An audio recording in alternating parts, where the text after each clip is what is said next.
আপনি সিম ব্যবহার করেন, এই কোডটা জানেন না? আপনি একাধিক সিম ব্যবহার করেন, ৫-৬টা সিম যে ব্যবহার করেন, ওই ৫-৬টা সিম তো আপনার ফোনে ভরা সম্ভব না। তো ওই সকল সিমের কল আপনার একটা সিমে আসবে। এই কোডটা কিভাবে করবেন ডায়াল? কোন কোডটা ডায়াল করলে সকল সিমের কল আপনার একটা নাম্বারে নিয়ে আসতে পারবেন? কোন কোড ডায়াল করে আজকের এই ভিডিও থেকে জানতে পারবেন। আমাদের চ্যানেলের নতুন দর্শক হলে অবশ্যই চ্যানেলটি সাবস্ক্রাইব করে রাখবেন, ভিডিওটি শেয়ার করবেন অপরকে দেখার জন্য, যাতে এই ভিডিও দেখে আরেকজন এই কাজটা করতে পারে। এই কোডটা আপনাকে কেউ বলবে না।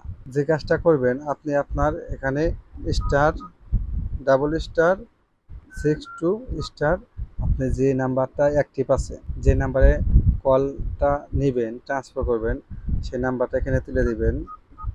আমি এই নাম্বারে তুলে দিলাম, লাস্টে দিয়ে হ্যাশ দিয়ে আমি ডায়াল করে দিব। আমার এটা স্টার্ট হয়ে গেছে। এখন থেকে এই যে দেখুন, রেজিস্ট্রেশন সাকসেসফুল। তো এই নাম্বারে যদি কল আসে আমার ফোনে আসবে এখন থেকে। তো এই ছিল আজকের ভিডিওটা। ভিডিও দেখে যদি উপকৃত হয়ে থাকেন অবশ্যই চ্যানেলটি সাবস্ক্রাইব করে রাখবেন। দেখা হবে পরবর্তী যে কোনো ভিডিওতে। আল্লাহ হাফিজ।